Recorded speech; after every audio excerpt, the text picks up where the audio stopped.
I've learned through these years is that having a role model is really essential to get you towards your goal, and in general, just to be inspired and to kind of progress in life.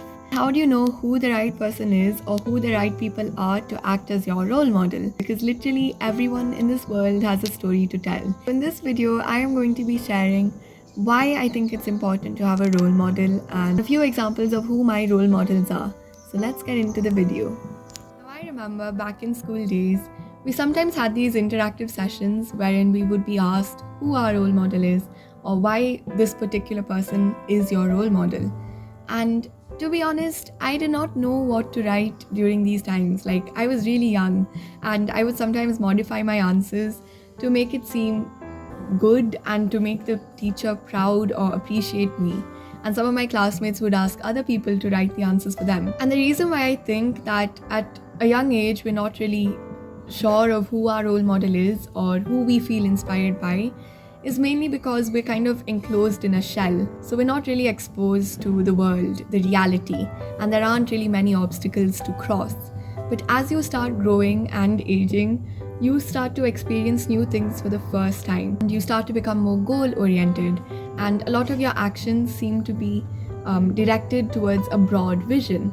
So at this point of time, when you start exploring, you come across new people in a particular field you are interested in. It is these sort of people who can act as your role model for that particular thing. Once we derive principles of their life and incorporate them into ours, we start progressing towards our goals.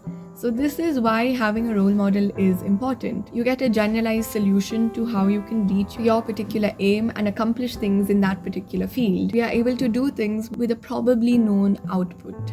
So for example, my goal once I came to 11th standard was to clear the NEET exam and get a seat in a government medical college.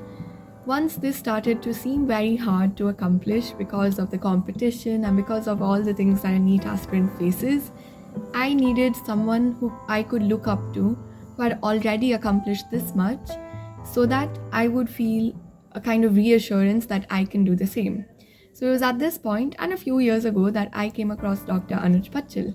So watching his videos and the sort of tips he provided and the sort of productivity that he shared, I was getting that surety that I could do the same. So he was a role model for me at that time, and he still is, but at that point of time, he was an inspiration for me and kind of lighted a path for me to know how to go further. And when it came to really being inspired into the medical field and to want to become a doctor, looking at the entire biography of Dr. Devi Shetty really did get me that inspiration and visions to kind of want to go in that similar path.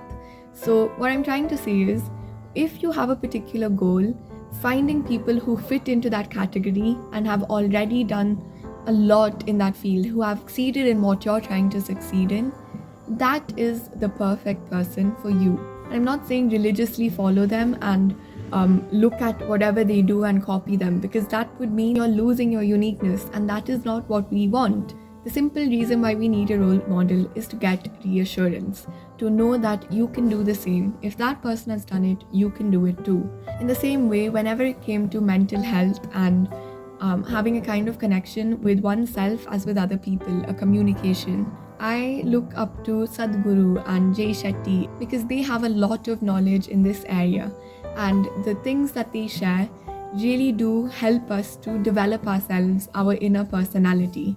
So they are the perfect role models for me in this scenario. When I came to really understanding the Indian culture and the history behind a lot of things we do and practice, I really look up to my grandfather, and really listening to his insight into these things would really develop my perspective with respect to this. So he is my role model in this sense because he not only tells these things but also practices what he says. Another example could be whenever I'm looking to become more organized in life or to kind of get my life back on track, that sort of thing, to become more productive, I look up to my dad because he is really down to earth and he has a lot of experiences to share from a really young age. So by taking him as an inspiration for productivity or for knowing how to be humble, my dad fits into the best category. So, through these examples, what I'm trying to get at is that there are a spectrum of people who you can look up to, and it's not just one ideal person who you always want to derive opinions from, because no one in this world is perfect. We are all very different, and there's no way that one person can fit into all the categories. So, as you grow up and you start developing yourself and you have more and more goals, the number of people you look up to add on, and that's totally fine. Just because you have a different role model at a different time does not mean that someone in the past is no longer your role model. That person is still your role model, but for that particular thing. Your goal has changed, so you have shifted your inspiration to someone else. So this is kind of how I picturize the spectrum of role models. I know that a lot of people say that ever since social media has taken over things, the new generation has kind of shifted the focus, and we are kind of looking up to the wrong people.